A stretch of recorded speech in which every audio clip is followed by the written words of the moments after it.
Welcome to Transit Unplugged. I'm your host, Paul Comfort. Great to be with you on another edition of the world's leading transit executive podcast, Transit Unplugged. This week, news and views. Transit Unplugged is heard in over 100 countries worldwide and has been ranked by Chartable as one of the top 200 podcasts in the world. On today's episode, we're going to cover headline news with a focus on some of the violence that we've seen on transit systems lately and what some possible solutions could be.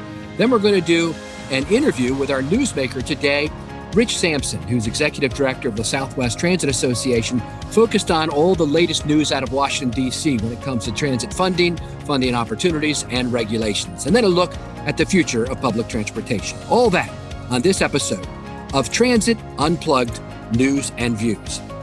You know, normally we like to take the positive spin on transit and tell you about all the positive news, but there's been a real severe incident that occurred here in the United States just this last week on public transit that I don't think we should ignore. And for me, it opened up Pandora's box as I started researching and seeing all the issues going on with transit systems around the country now. Here in the U.S. primarily is where I'm focused on this show. And I wanted to share with you kind of some of the news of what's happening. You probably already know, but the New York City Police Department took a gentleman named Frank Robert James into custody without incident during the afternoon of April 13th, less than 30 hours after James reportedly and was suspected of opening fire on a New York City Transit N train. What they're saying, allegedly, is that James entered the MTA system at the Kings Highway subway station, boarded the N train, and around 8:24 a.m. Eastern on April 12th, he put on what was described as a gas mask and detonated 2 smoke grenades, which filled the car with smoke, and then opened fire on the train as it was pulling into the 36th Street station in Sunset Park. A total of 23 people were injured in the attack, including 10 who sustained gunshot wounds, with none of the injuries at this point of this recording being reported as life-threatening. As people exited the N train in panic, an R train pulled into the station, and MTA employees are credited with quickly getting people onto the R train and evacuated from the 36th Street station. According to authorities, James also boarded the R train and traveled one stop before exiting the system. Terrible news, of course, to see that as people are trying to ride the train and get where they need to go and then have a terrible, tragic incident like this occur. It's not the only place. In a lot of the major cities in the U.S. now, there's been a reported uptick in crime on the vehicles. Let's take a look at Chicago. A month after police and Chicago Transit Authority, CTA officials, announced increased security on the city's transit system, a series of attacks highlights the challenges city officials face in tackling transit crime, according to an article in Mass Transit magazine. In just over 1 week, at least 5 attacks that put people in the hospital were reported on or near the CTA, including a fight that led to a beating and stabbing outside the Roosevelt train station downtown, a shooting on a bus in Lawndale, according to Chicago police. They also reported another attack on a CTA train platform. The attacks come as CTA is grappling with spikes in violent crime and complaints that more riders are breaking rules that prohibit smoking, drinking, and other nuisance behaviors on trains and buses. Police and CTA officials in the month of March announced plans to address crime and rule breaking, saying they would be doubling the number of unarmed security guards and adding more police officers and supervisors to patrol the transit system, including the busy red and blue lines with a focus on gang and narcotics crimes. In Chicago, the additional police were deployed in the early March announcement, and the unarmed security guards are in the process of undergoing training and being sent out. In recent weeks, the number of guards in the system have increased from about 150 a day to around 210 a day. According to John Eck, professor at the University of Cincinnati, who studies policing and crime prevention, he says it's too soon to tell if the strategy is working. Transit advocates and some union officials have called for other options, including rider input and a return of transit police and conductors. Violent crime is affecting transit systems across the country.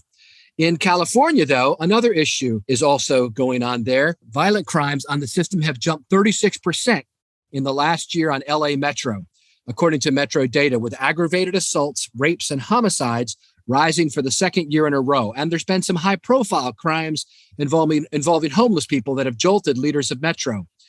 Earlier this year, a homeless person, they say, with mental health problems attacked Sandra Shells, age 70, an emergency room nurse and avid transit user, near a bus stop by Union Station. She was slapped, pushed down, hit her head, according to authorities, in an unprovoked attack that killed her.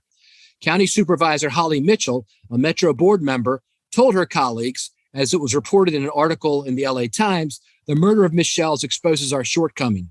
She says people in cognitive crisis are often ignored and hardly reached. When we finally do make contact, sometimes it's a little too late. Metro officials in LA have closed the historic Union Station, once a 24-hour operation overnight, to stem the wave of people that go there to sleep, curling up in gardens and hallways, according to the article in the LA Times newspaper. One Metro board member who represents the downtown area pushed forward a measure to increase the agency's work with the Los Angeles County Department of Mental Health so that crisis teams can respond to reports of people in cognitive distress in the Metro in lieu of armed sheriff's deputies. In March, a homeless person pushed a man from behind into the tracks on 7th and Metro. The victim suffered head injuries and fractured ribs. Inglewood Mayor James Butts, a Metro board member and former police officer, says he doesn't want the crime blown up and painted out of proportion to the actual number of crimes, but he admits these incidents hurt the Metro brand. He said, when these incidents that happen that are devastating to people and life-threatening, when they are broad-brushed in this, and this is a problem with the homeless in the system, you've lost. And so the agency is now looking for a consultant to come up with a strategic homeless plan. Meanwhile, the board is pushing forward a $40 million initiative called Reimagining Public Safety that would add ambassadors aimed at improving riders' experience, elevator attendance for passengers, and an emergency button for riders. And this week, Metro is launching a cleanup campaign in the stations where riders will be reminded of common courtesy with posters and flyers. In Hawaii, after a reported increase in cases of objects being thrown at city buses, Crime Stoppers and Oahu Transit Services are asking for the public's assistance in preventing damage to vehicles. Since December, there has been more than 60 cases of criminal property damage involving Oahu Transit Services buses, OTS, Crime Stoppers said in a news release. Surveillance videos are being used, and they're concerned about it, and they're telling people to contact officials if they need assistance and to report crimes. And finally, transit operators and unions say, in another article in Mass Transit Magazine, say they've seen a spike in violence against transit workers since the beginning of the COVID-19 pandemic, and workers complain it's hard to quantify that spike. But under the Federal Transit Administration's prior definition, a worker was considered assaulted if, for example, they had to be hospitalized for more than 48 hours, or they had certain fractures, severe bleeding, or damage to nerves, muscles, or tendons, or internal organs. The FTA also currently does not separate customer assaults from assaults by fellow workers in the National Transit Database, according to the Transportation Trades Department of the AFL-CIO. But provisions in this year's bipartisan infrastructure law aim to change that. The provisions create a legal definition of assault as, quote, a circumstance in which an individual knowingly, without lawful authority or permission, and with intent to endanger the safety of any individual, or with a reckless disregard for safety of human life, interferes with, disables, or incapacitates a transit worker while the transit worker is performing the duties of a transit worker. It also requires transit agencies to develop a risk reduction program for assaults on transit workers. That the law creates a more specific definition of assault is important, according to Greg Regan, president of the Transportation Trades Department of the AFL-CIO. And he said that without the data, the unions have had to collect information via Google search or news clips, and they're outlining in the article a series of recent incidents that have occurred. Regan said transit operators aren't the only ones who've seen a rise in violence. Flight attendants are also reporting incidents of being kicked, punched, or groped.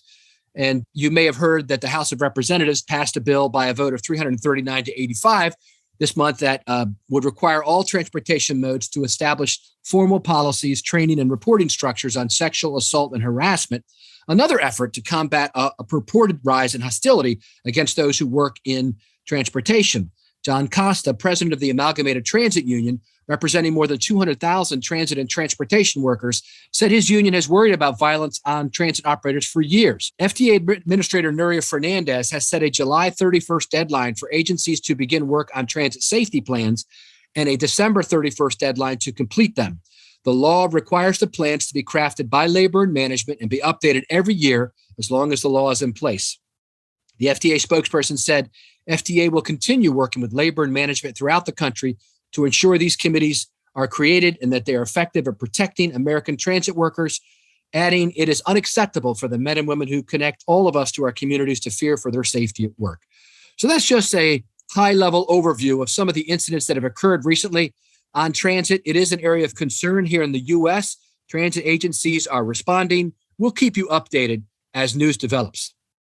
After Paul recorded the news segment last week that the FDA had extended the mask mandate for flights and trains and other forms of federally regulated transit, Florida District Judge Catherine Kimball Mizell struck down the mask mandate, saying that the Centers for Disease Control had exceeded their regulatory authority and had not followed proper regulatory procedures in extending the mask mandate.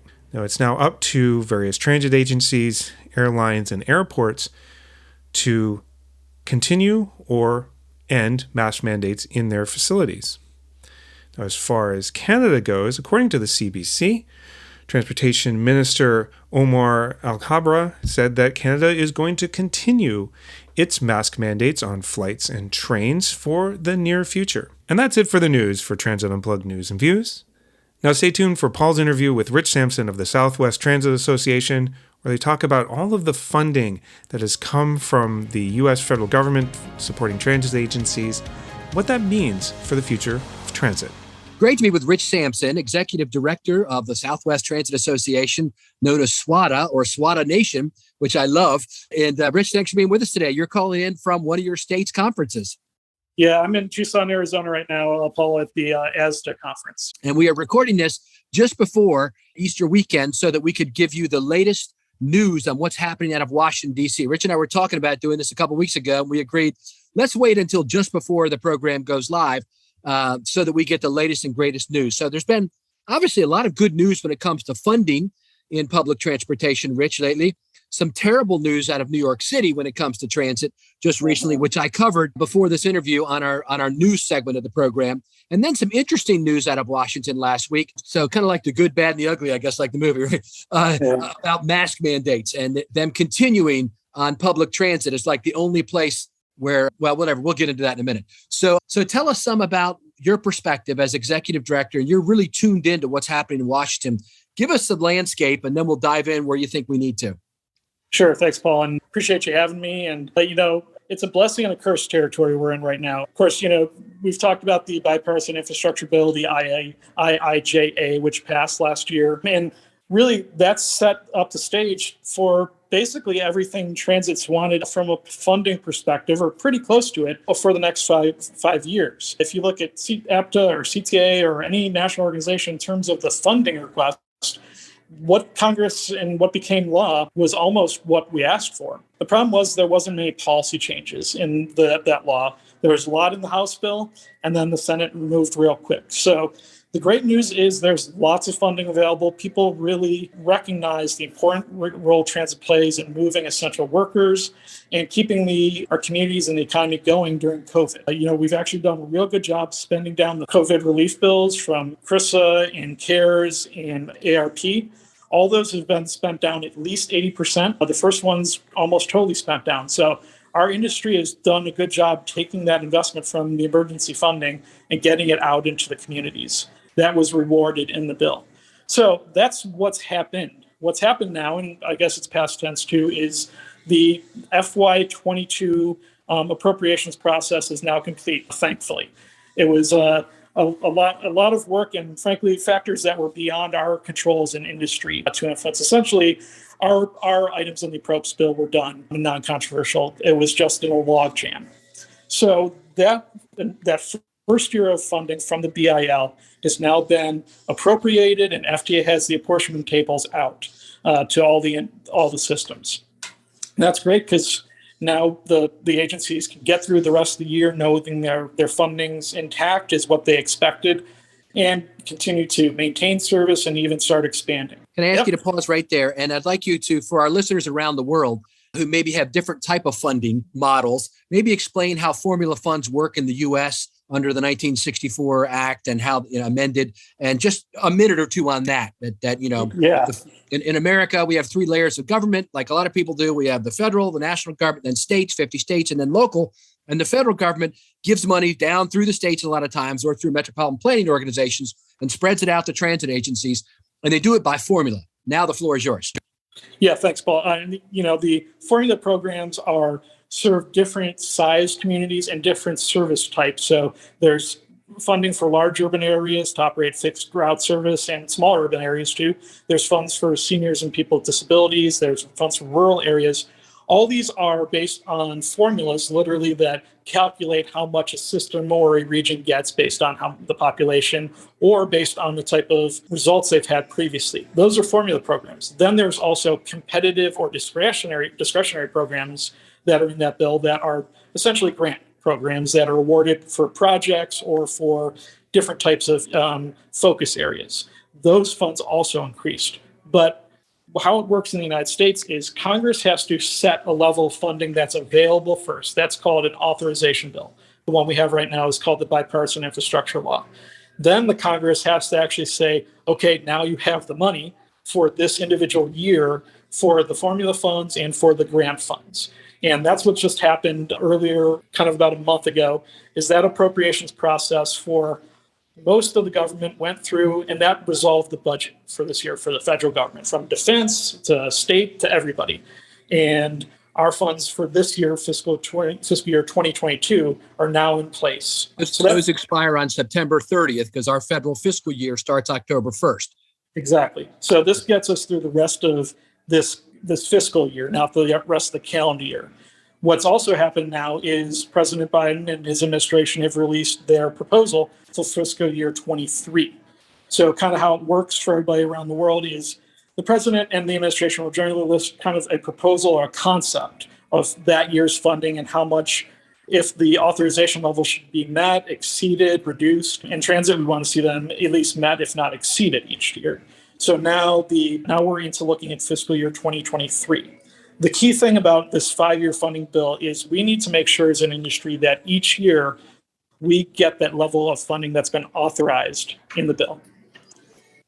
That's good. So I think that's a good description, Rich, of how it all works. Now, what's on the table right now, there's a lot of competitive grant programs, right, that are coming out on the table? Yeah, that's correct. And there's some kind of big stakes programs that are included in that. Kind of a big portion of those are called the capital investment grants, which allow you to do major projects, whether that's build a rail line or a BRT line, or do station and infrastructure work, or purchase a whole bunch of new buses, and keep up your system. So the bus and bus facilities program is now out. They'll be rolling out the capital investment grants. They'll be rolling out all these different things that people have to apply to for a project or a certain specific need. And then once they apply, it goes through an evaluation process at the Federal Transit Administration, and then awards are made? Yeah, that's how that works. And folks at the FTA will use various criteria, maybe established by law, other times kind of in the program, to make decisions, because there's a lot of funds, but there's not funds for everything that every system wants to do. So decisions have to be made.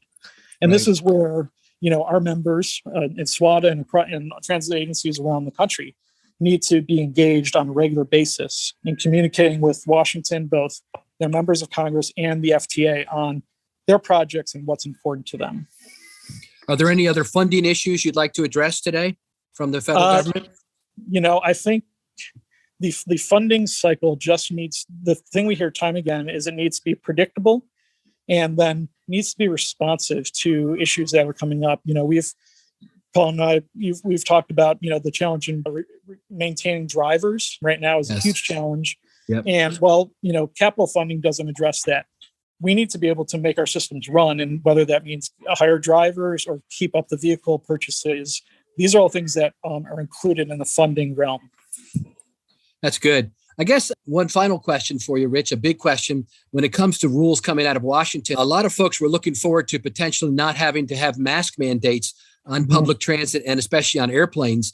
And I know the Airline Association asked the administration to end it on April 18th. And even APTA, the American Public Transit Association, representing transit agencies across the country, basically said, look, we're the last group, in public transit that there's a national mandate. All 50 states have removed mask mandates, but they extended it for 3 weeks. What's the feeling there in SWATA Nation? I would say it's not very happy about that. And to the extent that we're being treated differently than the airlines or even Amtrak, which Amtrak is a cousin of the transit agencies, is really unfair. And, it's already hard enough you're sacrificing convenience personally when you use transit. If there's barriers to making that as easy a trip as possible, people will find other options. And through no fault of our own, there's no data that suggests that transit is any less safe than an airplane or a restaurant. for example, in McDonald's, there's no consistency in the application. If it was across the board, it would be a different story. Does the new rule differentiate between like Amtrak and transit, the extension? Not as far as I know. I think it's still on the trains. But, the other issue is we're asking our drivers to be the enforcement mechanism often when they have a really tough job to begin with, operating their vehicle safely, on time, doing all the things they need to do to be great professionals, then having to enforce mask mandates and maybe fare issues. It's a lot to ask when we're having trouble attracting drivers to begin with. And I know that's a major concern for our members here in the SWATA Nation. Yeah, I just covered a lot of that material in our news segment and how the unions across the country and transit agencies are concerned about an uptick of violence against drivers, against the operators of our system, as are, the airlines with their airline attendants. So very interesting. Any other news coming out of SWATA Nation you'd like to share before we wrap up our interview? I just think it's going to be interesting to see some of creative and innovative approaches in terms of flexible service, whether that's system redesigns coming up or, looks at microtransit and different on-demand mobility. That's obviously not a new topic. Seeing how the federal programs and funding respond to that under this new bill, I think is going to be a real key issue and a source of innovation for our business over the next 5-10 years. Excellent. Rich Sampson, Executive Director of SWATA, thanks so much for sharing with us today an update from Washington, D.C. Good to talk to you, Paul, as always. Hi, I'm Elea Carey, a communications consultant who loves working with public transit agencies.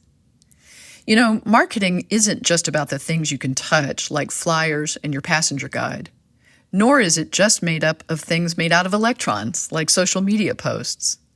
Marketing tactics can also include other human beings. I'm talking about community gatekeepers, the people in your community who have the trusted opinion of your riders and potential riders. These are people like local college administrators or the folks who work in senior centers or manage large apartment complexes. These gatekeepers can help you get your message across to large audiences. How best to communicate with them?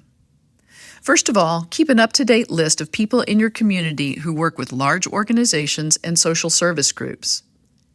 Next, ask to meet with them. Could be a phone call, video conference, or in person. And share with them all that physical marketing collateral like your passenger guide and brochures. Finally, as time goes by, make sure they get your emails and press releases. Offer to share their social media posts on your platforms and ask them to share yours. Together, you'll be building a relationship that saves you marketing dollars and gives you trusted access to groups in your community who need your services. If you'd like to talk more about communicating with gatekeepers or anything else related to communications and public transit, look me up on LinkedIn.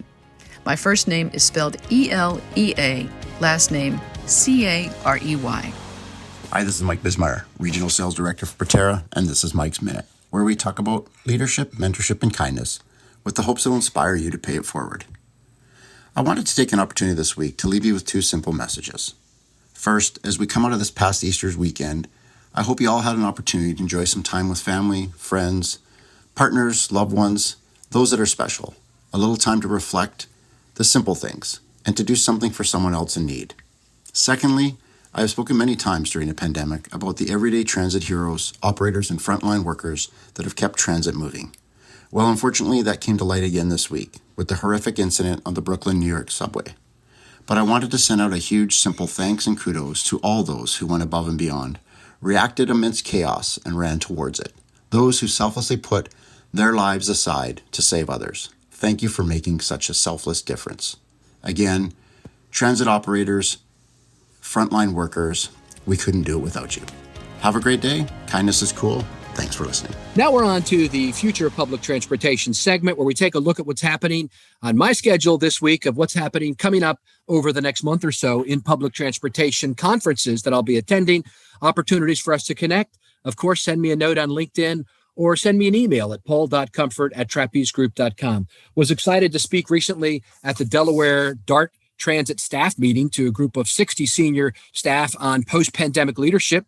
And thanks to CEO John Sisson for the invite. It was a great meeting, and I can tell you that Delaware Transit is a great system. They're unique in that they're a statewide system. John reports to the Secretary of Transportation as CEO, and they provide transportation border to border for the entire state of Delaware. Even though it's small, it's a different types of systems. In Wilmington, which is like a major city, They've got big bus service and, urban service. Then they've got Dover, Delaware, the capital, with their own services there. And then they've got the famous beaches, Rehoboth. You hear a lot about President Biden going there sometimes. That's a famous beach we actually like to go to. My family does. It's a great beach. And other beachside shuttles and trolleys and all kinds of things going on there. And then they have paratransit, border to border states, quite a system. They've got a great team there. It was great to be with them. Then while you're listening to this week, I'll be in Miami at CoMotion Miami. John Rassant, the head, invited me to be a part of it this year on the media side. And we're going to be bringing our film crew there and filming an episode of Transit Unplugged TV with global mayors, leading technologists, public transport operators, venture capitalists, startups, and established players. The entire landscape of new urban mobility is again present for this most critical CoMotion gathering event yet. 2 days of immersive and inspirational talks with demos and workshops will chart a resilient path forward for cities and mobility as we recover from the pandemic. I'm excited about some of the interviews we have lined up, including with Miami-Dade Transit CEO Uliss Kleckley and Chief Innovation Officer, who is a good friend of mine, Carlos Cruz, who's also going to participate in our How Do We Get There segment. And so it's going to be fun. Hopefully we'll have some political leaders as well as a walk with John Rassant through the trade show. So in case you're not able to make it, we're going to show you some of the latest and greatest innovations on an upcoming episode of Transit Unplugged TV. While I'm there, and then the next week, I'm happy to be making a presentation to Sound Transit leaders in Seattle. I'll be doing a presentation on various topics they've asked me to address. And then I'll be headed to Columbus, Ohio for the APTA Mobility Conference from May 1st through the 4th. There'll be a lot of events going on there with the companies I work with, including Trapeze and Vauntus. And I look forward to spending time with you. If you have a chance to say hello, come by the booth, send me a note. We'd love to grab a cup of coffee with you if you're going to be at the Mobility Conference in Columbus. And while I'm there, I'll be speaking to a class of Leadership Louisville. This is a great program. A lot of cities have leadership programs. I'll be talking about transit, what the trends are in transit. And I'll be doing this virtually to the class there in Louisville, Kentucky. Thanks to Carrie Butler for arranging the invite through Leadership Louisville. And then the CTAA Expo is coming up the very next week in Louisville, and I'll be attending it with my friends from TripSpark with their product tech showcase. I'll be doing a book signing at the TripSpark booth on the first night as the trade show gets open at 6 p.m. Come by the booth and get a free copy of my children's book, Public Transportation from the Tom Thumb Railroad to Hyperloop and Beyond. Grab a selfie if you want. I'll be happy to autograph it to the children in your life. So lots of speaking engagements coming up and events I'll be attending. Hopefully you can join me at one of them. We can say hello and you can let me know what's happening in transit and mobility in your neck of the woods. Hey, thanks for being with us today on this episode of Transit Unplugged News and Views. And every week, every Wednesday, we drop a new program. Hopefully you've been able to make it over to our Transit Unplugged TV platform on YouTube and subscribe. The program that's up there this month is just phenomenal. It's a look at Palm Beach Transit. It's our highest quality technically program. It's broadcast quality. I think you'll love it. If you get a chance to watch it, it's only a half hour. Let me know what you think. Drop me a line. And if you want to have your city transit system and your city highlighted on a future Transit Unplugged TV show, just drop us a note and let us know right here at Transit Unplugged. Thanks and stay safe out there. Thank you for listening to this week's episode of Transit Unplugged News and Views and our guest, Rich Sampson of the Southwest Transit Association. Next week on Transit Unplugged In Depth, we have Steve Poftak, head of MBTA in Boston. Should be a great interview. Paul recorded it earlier this year at the Smart Transit Conference. If you have a question, comment, or like to be on Transit Unplugged, feel free to email us anytime at info@transitunplugged.com. So until next week, ride safe and ride happy.